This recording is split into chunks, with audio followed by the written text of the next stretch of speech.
Hi అండి. అందరికీ నమస్తే. Welcome to Bhavitha cooking channel. ఈరోజు వీడియోలో వచ్చేసి ఈ ఎండాకాలంలో వంటికి చలవ చేసే ఈ పెసర్లతో మొలకలు కట్టేసి నేను దోసల్ని ఎలా తయారు చేసుకోవాలో చూపిస్తానండి. అది కూడా సగ్గుబియ్యం వేసుకొని ఇన్‌స్టాంట్‌గా అప్పటికప్పుడు బ్రేక్‌ఫాస్ట్‌ని ఎలా ఈజీగా తయారు చేసుకోవాలో చూపిస్తానండి. చాలా అంటే చాలా రుచిగా ఉంటుంది. చాలా తక్కువ టైంలో కూడా తయారు చేసుకోవచ్చు.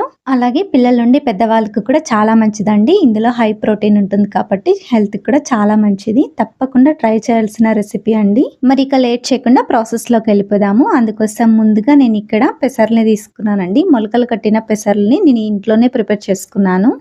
ఇంట్లో ప్రిపేర్ చేసుకోవడానికి టైం లేకపోతే ఇప్పుడు మార్కెట్‌లో అయినా, సూపర్ మార్కెట్స్‌లో అయినా సరే స్ప్రౌట్స్ దొరుకుతూనే ఉంటాయి. తీసుకొనొచ్చి మీరు ఈ ప్రాసెస్‌ని తయారు చేసుకోవచ్చు. అన్ని మిక్స్ ఉండే స్ప్రౌట్స్‌ని కూడా యూజ్ చేసుకోవచ్చండి సేమ్ ప్రాసెస్‌లోనే.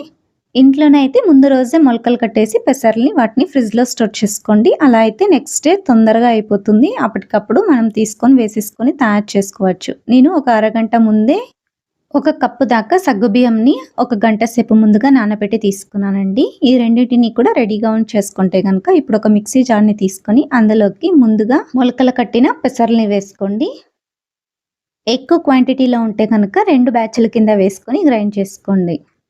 ఇప్పుడు ఇందులోకి సగ్గుబియ్యంని వేసుకోండి. ఒక గంట సేపు ముందుగా నానబెట్టి ఉంచుకున్న సగ్గుబియ్యంని ఇందులోకి వేసుకోండి. లేదా ఓవర్ నైట్ అయినా సరే నానబెట్టి తీసుకోవచ్చండి. ఇలా నానబెట్టుకున్న సగ్గుబియ్యంని వేసుకున్న తర్వాత ఒక ఇంచు అల్లం ముక్కని తీసుకొని చిన్న ముక్కలుగా కట్ చేసి వేసుకోండి. 2 దాకా పచ్చిమిర్చిని మధ్యలోకి తుంచి వేసుకోండి. నేను ఇక్కడ తీసుకున్న పచ్చిమిర్చి వచ్చేసి అస్సలు స్పైసీ లేదండి. అందుకోసమే నేను ఇక్కడ 3 దాకా వేసుకున్నాను. మీరు తీసుకున్న పచ్చిమిర్చి స్పైసీని బట్టి మీరు పచ్చిమిర్చిని వేసుకోండి. ఇప్పుడు ఇందులోకి ఉడికిచ్చి పెట్టుకున్న రైస్‌ని ఒక కప్పు దాకా వేసుకోండి. రైస్ అయితే ఉంటే వేసుకోండి. లేదంటే స్కిప్ చేసేసేయండి. నేను నైట్ వండుకున్న రైస్ మిగిలింది కాబట్టి వేసుకున్నాను. కొద్దిగా నీళ్ళను వేసేసుకొని ఇలా మెత్తగా అయ్యేటట్టు గ్రైండ్ చేసుకున్నానండి. చూడండి పిండి అనేది ఈ కన్సిస్టెన్సీలో ఉండాలి. ఇలా వచ్చేటట్టు గ్రైండ్ చేసుకొని ఇలా గ్రైండ్ చేసుకున్న ఈ పిండి మొత్తాన్ని కూడా ఒక మిక్సింగ్ బౌల్‌లోకి వేసేసుకోండి. ఇలా గ్రైండ్ చేసుకున్న పిండి మొత్తం వేసుకున్న తర్వాత ఇప్పుడు ఇందులోకి మిక్సీ జార్‌లోకి కొద్దిగా నీళ్ళను వేసుకొని గిలకొట్టేసుకొని ఈ పిండిలోకి వేసేసుకోండి. ఇప్పుడు నీళ్ళను కొద్దిగా వేసుకోండి. ఫైనల్‌గా కన్సిస్టెన్సీని బట్టి మనం నీళ్ళను వేసి పిండిని కలుపుకుందాము.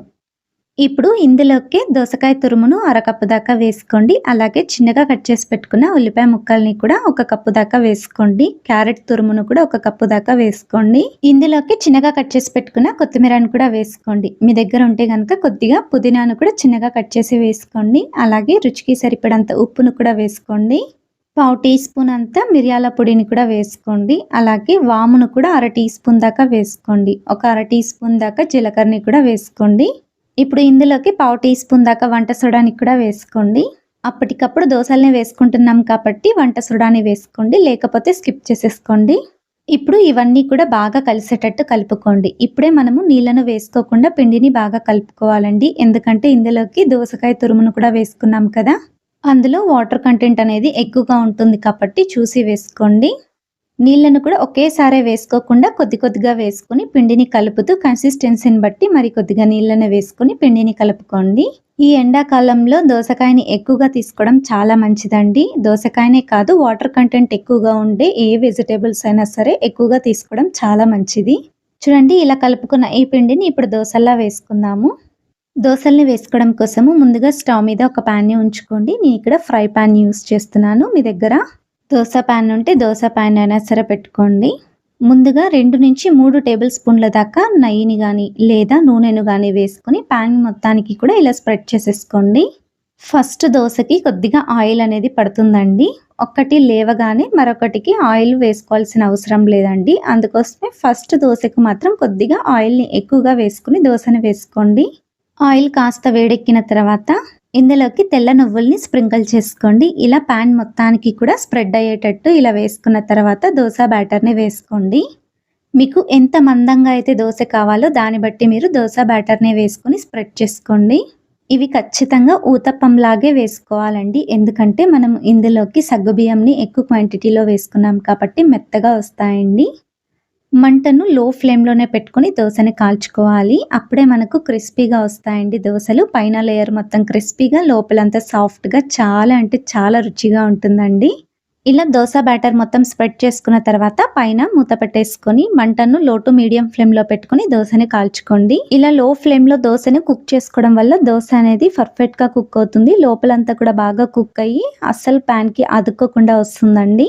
ఒక 2 నిమిషాల పాటు ఇలా కుక్ చేసుకున్న తర్వాత మరొక వైపుకి కూడా టర్న్ చేసుకొని మరొక వైపు కూడా లో టు మీడియం ఫ్లేమ్‌లో పెట్టుకొని ఎర్రగా అయ్యేటట్టు కాల్చుకోండి.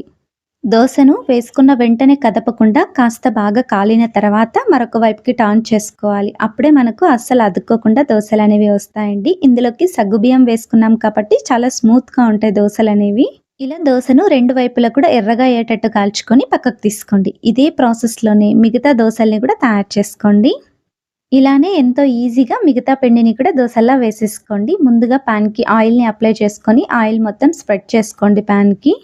కొద్దిగా నువ్వుల్ని స్ప్రింకిల్ చేసేసుకున్న తర్వాత దోస బ్యాటర్‌ని వేసుకొని ఎంత పలుచగా కావాలో అంత పలుచగా దోస బ్యాటర్‌ని స్ప్రెడ్ చేసేసుకొని పైన ఒక లిడ్‌ని క్లోజ్ చేసేసుకొని మంటను లో టు మీడియం ఫ్లేమ్‌లో పెట్టుకొని దోస ఎర్రగా కాలేంత వరకు కాల్చుకున్న తర్వాత మరొక వైపుకి టర్న్ చేసుకొని మరొక వైపు కూడా ఎర్రగా అయ్యేటట్టు కాల్చుకొని పక్కకు తీసుకోండి దోసను. ఇలానే మిగతా పిండితో దోసని వేసేసుకోండి. అంతే ఎంతో రుచికరమైన హై ప్రోటీన్ ఉండే ఇన్‌స్టాంట్ బ్రేక్‌ఫాస్ట్ అనేది రెడీ అయిపోతుందండి. తప్పకుండా ట్రై చేయాల్సిన రెసిపీ అండి. అలాగే మీరు కూడా తప్పకుండా ఈ బ్రేక్‌ఫాస్ట్‌ని ఇంట్లో తయారు చేసి మీకెలా వచ్చిందో మీ ఫీడ్‌బ్యాక్‌ని కింద కామెంట్ సెక్షన్‌లో కామెంట్ చేయండి. అలాగే లైక్ చేయండి, షేర్ చేయండి, సబ్స్క్రైబ్ చేయండి. ఇలాంటి మరెన్నో మంచి మంచి వీడియోస్‌తో మీ ముందుకొస్తా. Thank you for watching video.